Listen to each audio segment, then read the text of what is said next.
After decades, I finally experienced a night where I was too excited to sleep. However, that excitement quickly vanished as I faced a frustrating event. On the morning of my daughter's wedding, my husband had left without a word. I tried contacting him, but there was no reply, and no note left behind. I clearly remember seeing him preparing last night.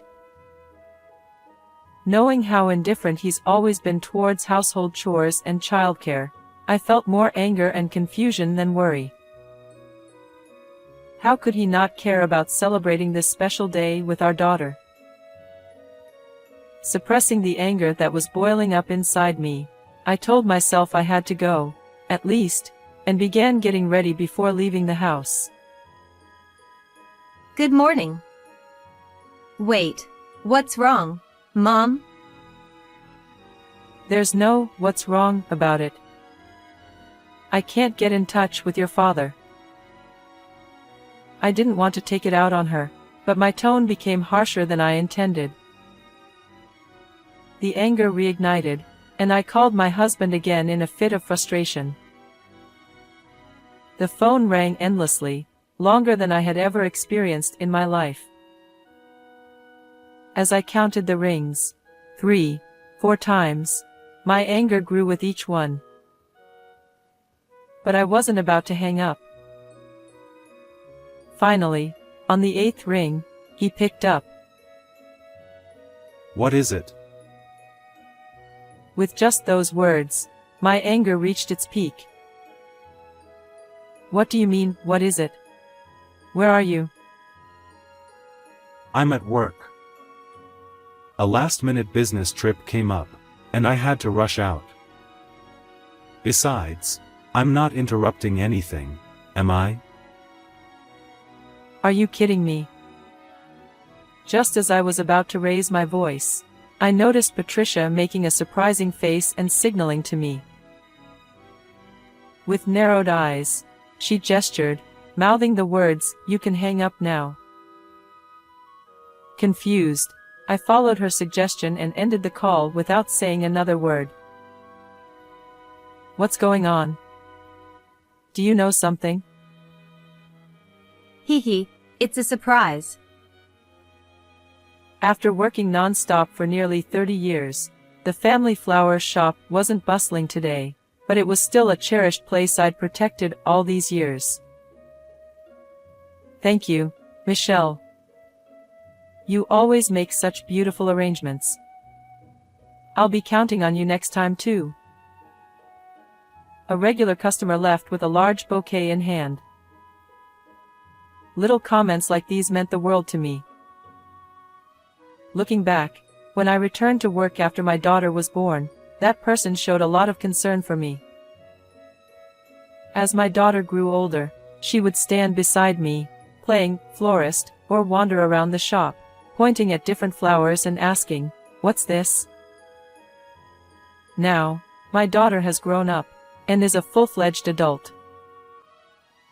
The days when I raised her with the help of my parents feel like just yesterday. Time flies, as they say. On the other hand, my husband's attitude never changed, not before our daughter was born, and not now. He's always been reluctant about me working at the family shop. Perhaps his pride stems from being an employee of a world-famous car manufacturer in America. He constantly uses that to justify his aloofness, and there's no way to reason with him. He's now an executive, and I'm sure his achievements are impressive, but in his private life, he's a complete failure. We've clashed many times in the past, but eventually, I stopped expecting anything from him. After all, he's still the primary breadwinner, and he's done a lot to support our family. But something suspicious has been going on. He's been taking a lot of business trips lately. When the weekend approaches, he always says, "I have to go here and there," and leaves for overnight trips. I have a good idea of what's really behind these trips, but I haven't confronted him about it. At this point, though, I can't ignore my inner voice asking, so what? I lost any lingering affection for him long ago. Even if he's out playing around somewhere, the thought doesn't hurt me anymore. Given all this, it's no surprise that Patricia, who grew up watching her workaholic father, doesn't feel close to him. She once told me that her feelings about him were similar to mine.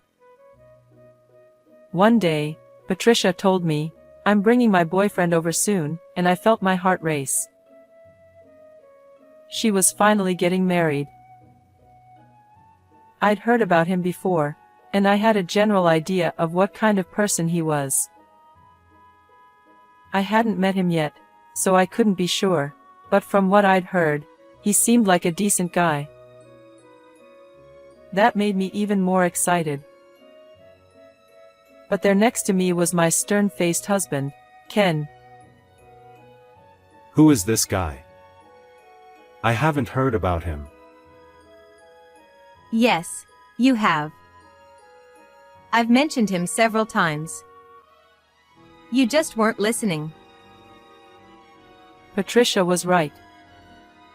We'd talked about him plenty at the dinner table during the week. That was when I first learned about her boyfriend as well. So, where's he from? What does he do for work?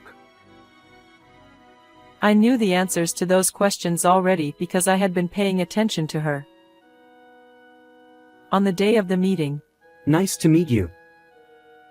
My name is Danny Carey. welcome. I've heard so much about you. Thank you for always taking care of my daughter. Come on in, make yourself at home. My husband didn't even show his face, let alone say a word. He must have thought sitting in the back of the house was the proper way for a father to act. I didn't mind if he wanted to do that, but I wished he had at least helped out with raising our daughter. Knowing everything, I couldn't help but find it both ridiculous and deeply embarrassing. As expected, my husband sat cross-legged in the back, performing the role of the old-fashioned stubborn dad. The table, set with special tea and snacks, was lively, except for him. We mainly talked about Patricia's childhood. She was like this at that age, in high school. She did that, just light-hearted stories. Patricia's face remained flushed the entire time. As for Danny, he seemed just as decent as Patricia had described, and made a great impression. After a while, my husband finally spoke up. What do you do for work? I work for an IT company. It's not a big-name firm or anything. What's your income?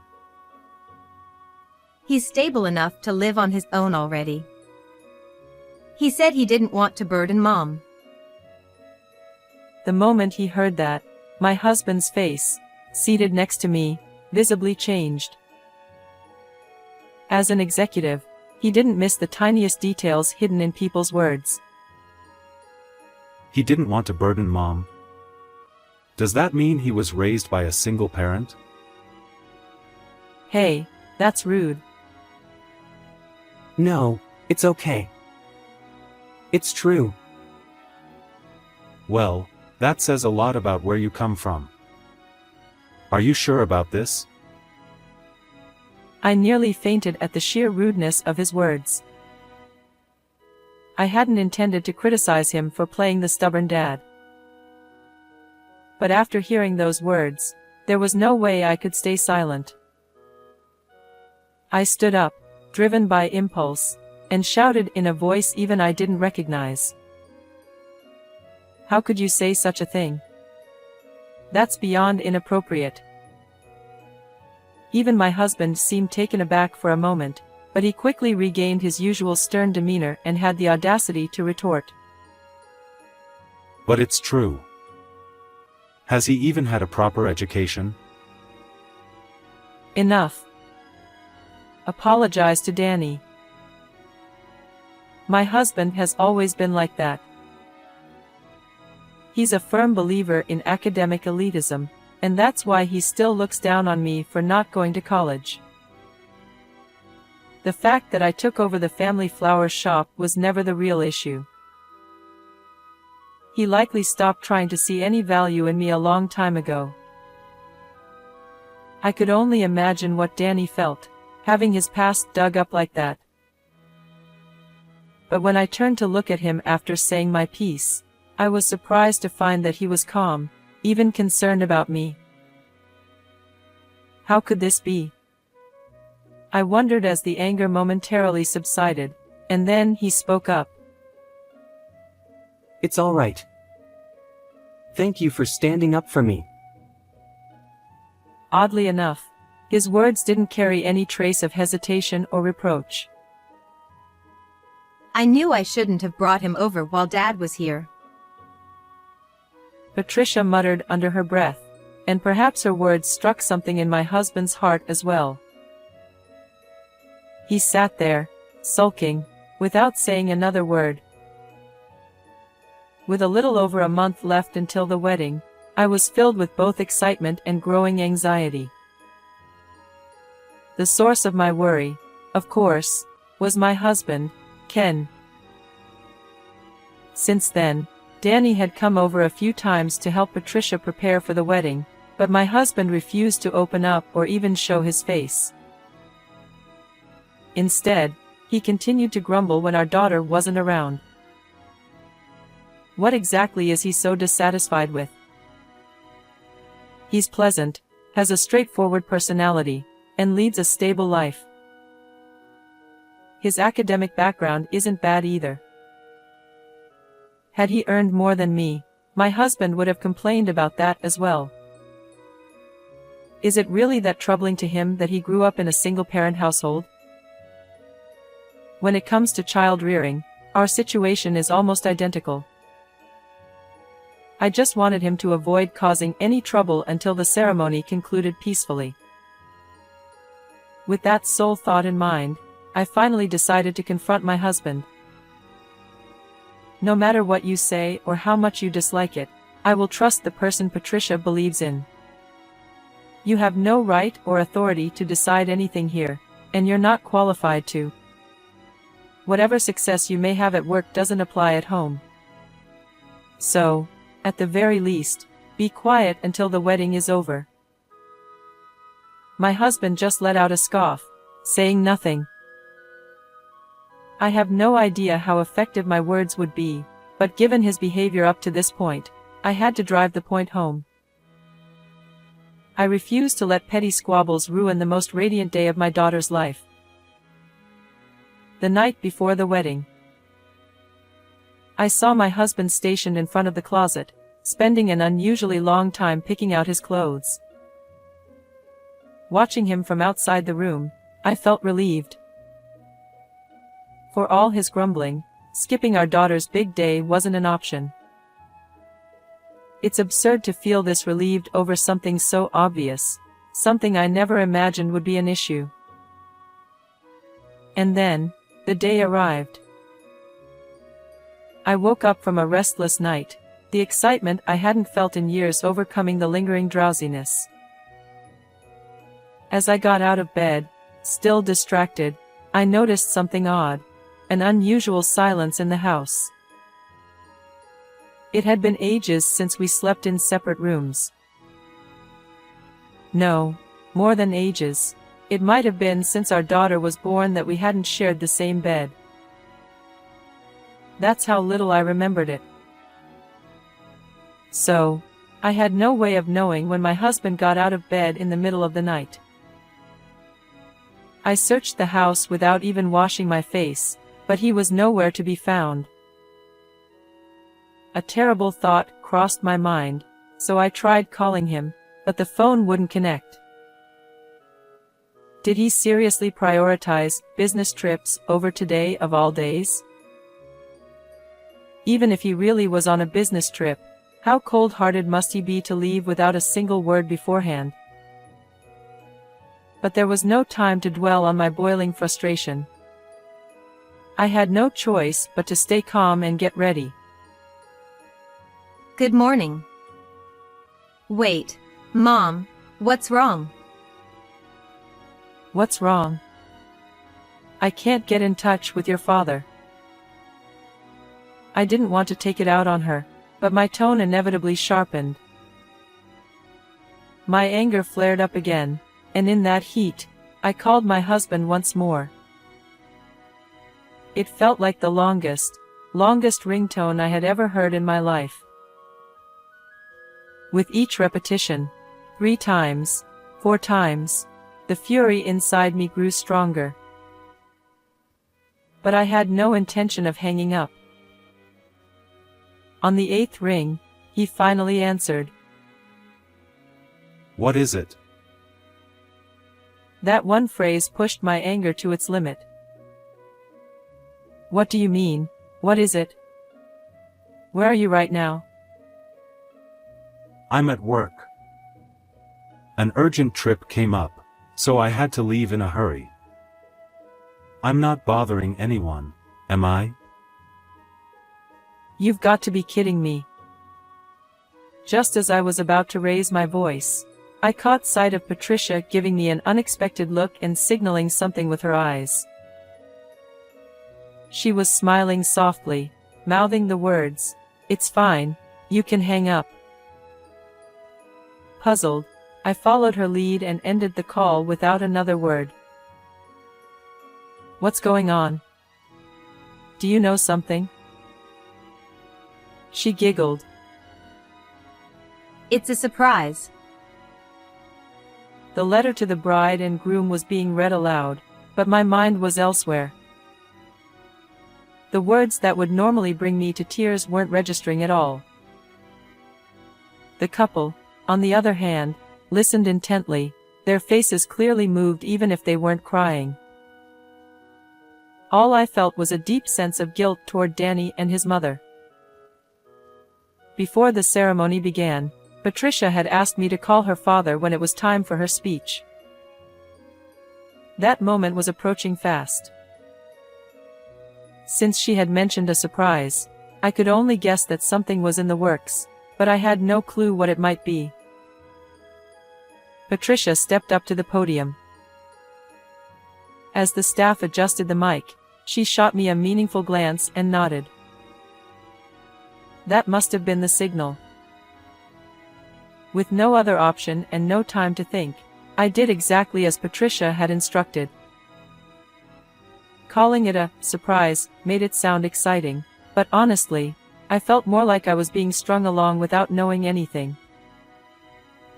I didn't feel irritated, but it was undeniably perplexing.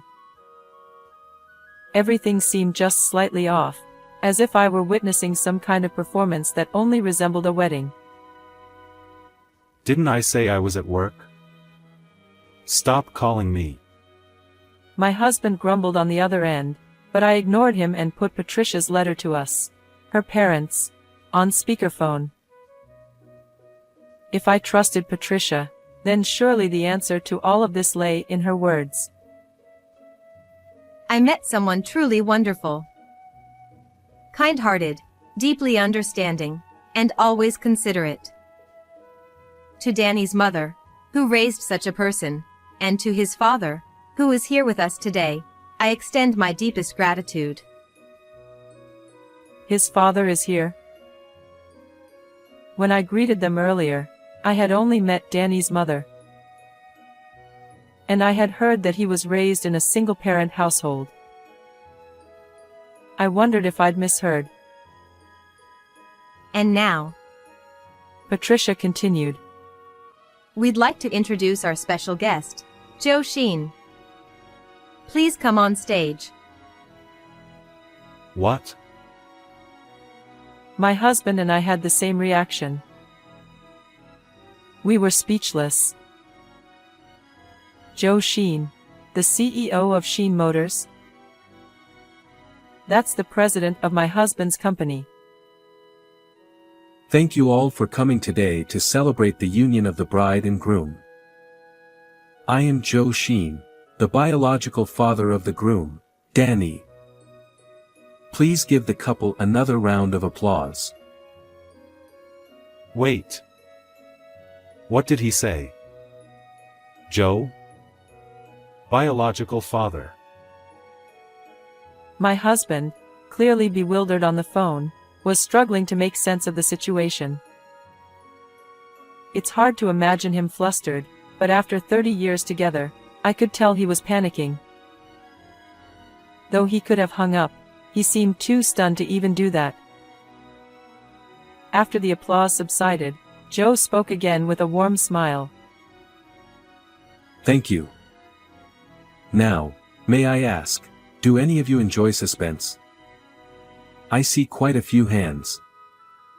In that case, the next part of this event may just captivate you. It's a small performance, nowhere near as dazzling as the bride and groom, but just a little entertainment. Ms. Michelle, could you kindly bring me that phone? My name suddenly came up. With the entire room watching in breathless silence, I hurriedly made my way to the stage. Thank you for all you've done for my husband. Should I hand over the phone while it's still connected to him? As I approached, I saw Joe up close and knew for sure it was him. What on earth was he about to do? A wave of unease washed over me. Yes, thank you. As I started to walk back to my seat, a staff member appeared out of nowhere, quietly offering me a chair near the stage. I had no reason to refuse, so I sat down on the edge, still unsure of what was unfolding. Joe spoke into the phone. Hello, Ken. Fancy running into you like this. What a small world. But tell me, why aren't you here? I could barely hear my husband's trembling voice over the phone. Joe? Is that you, sir? Joe's voice grew darker. Yes, the very same. So, where exactly are you, leaving your daughter's wedding behind? My husband scrambled to come up with an excuse. It's a business trip. An urgent matter came up, and I had to leave. No, it didn't. Joe cut him off. I checked before I came here. You applied for leave due to family matters, and no one assigned you any work. If you don't believe me, ask Candace. She's right there. Huh? Why is your secretary there? I came here alone. Joe chuckled. Candace? Funny, my secretary's name is Marie. I've never heard of a Candace before. Joe continued calmly, and the room, which had been silent, began to stir with whispers. I had met Joe's secretary Marie several times, so I knew her well. It seemed my husband had fallen right into a trap. And that could only mean one thing. He was having an affair. And one more thing. Marie is under suspicion of embezzling from the company. I doubt it concerns you, but if you happen to see her, please pass it along. Wait, boss. This is a misunderstanding. I'm not having an affair, and I've never touched the company's money. A faint sob escaped him. Could he really have gone so far as to commit a crime? A seed of doubt began to take root, though there was no way to confirm it at the moment. Oh, I'm sure you'll deny it all you want. But, truth be told, none of that matters. The real issue here is that you insulted my son. Your daughter told me all about it. As a man, as a father, and as a human being, you're a complete failure. That was the final blow. Watching Joe's retreating figure, I quietly realized it was all over. I'm sorry for keeping quiet, Mom. I just needed to catch him off guard at the right moment and push for a breakup. That night, after the ceremony, my daughter finally revealed the truth. She had learned about her father's misdeeds long before, back when she and Danny first got engaged.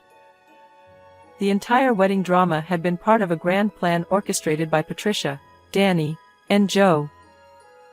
Their goal?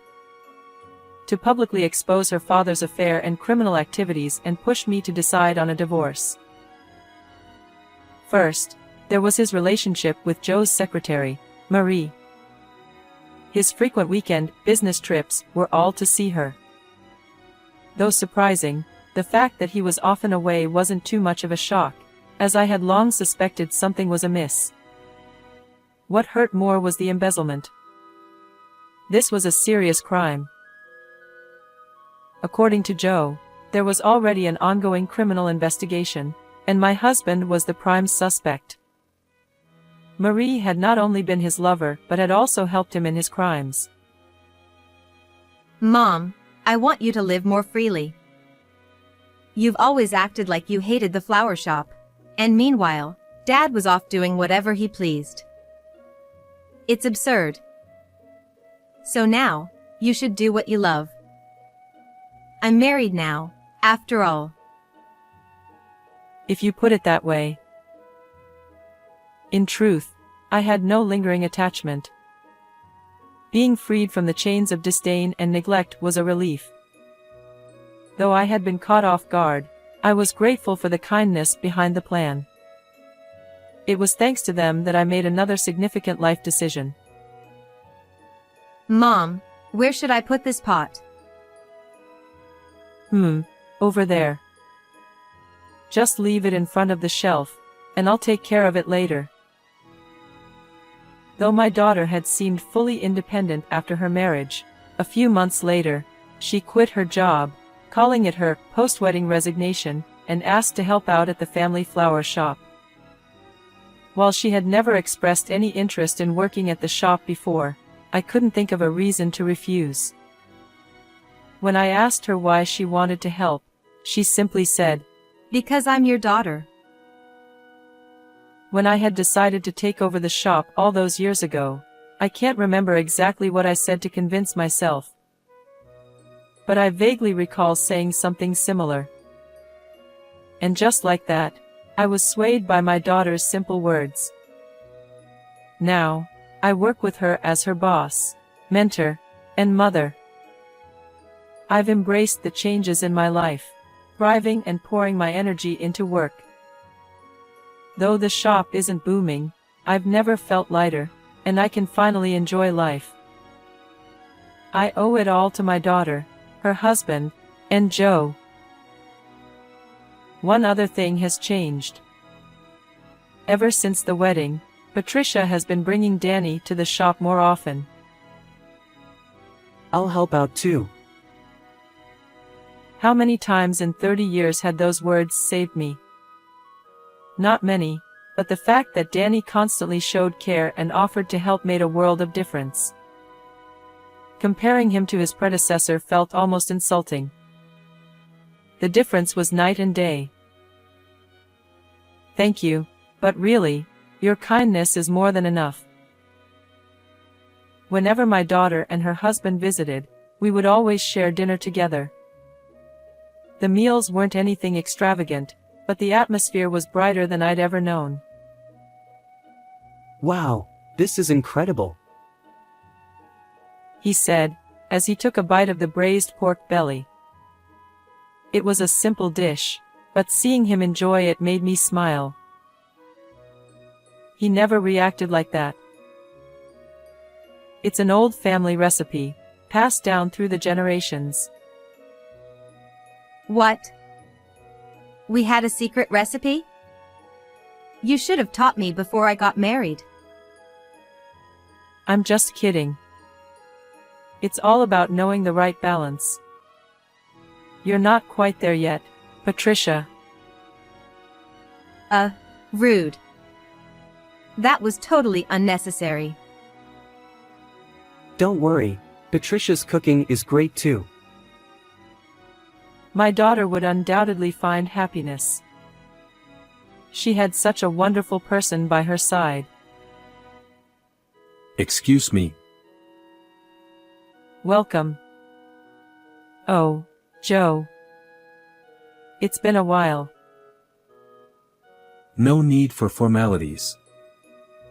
Here, I couldn't very well bring fresh flowers as a gift to a florist, so I brought you some sweets instead.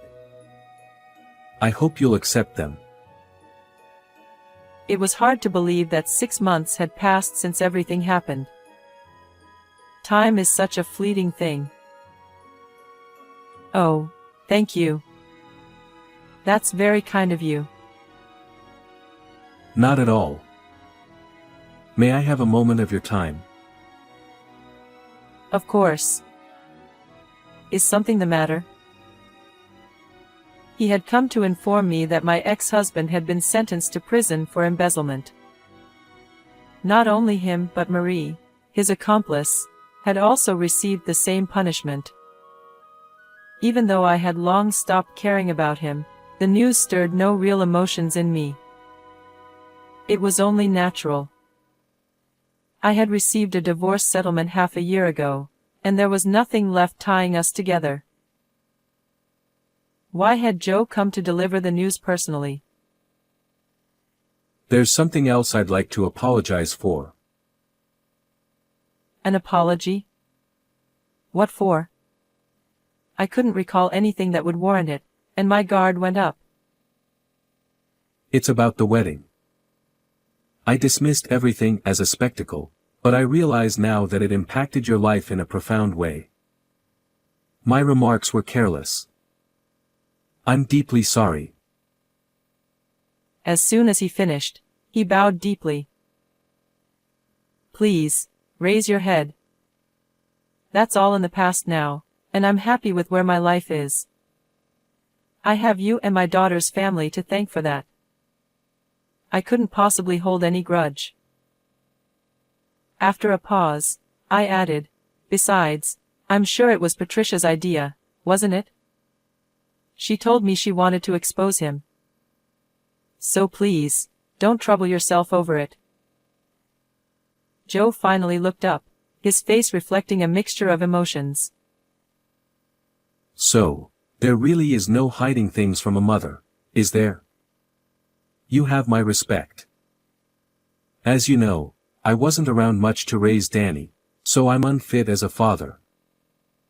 It pains me to ask this, but do you think his mother raised him well? Yes. He's turned out to be a wonderful man. What did you think of this story? Don't forget to subscribe. See you in the next video.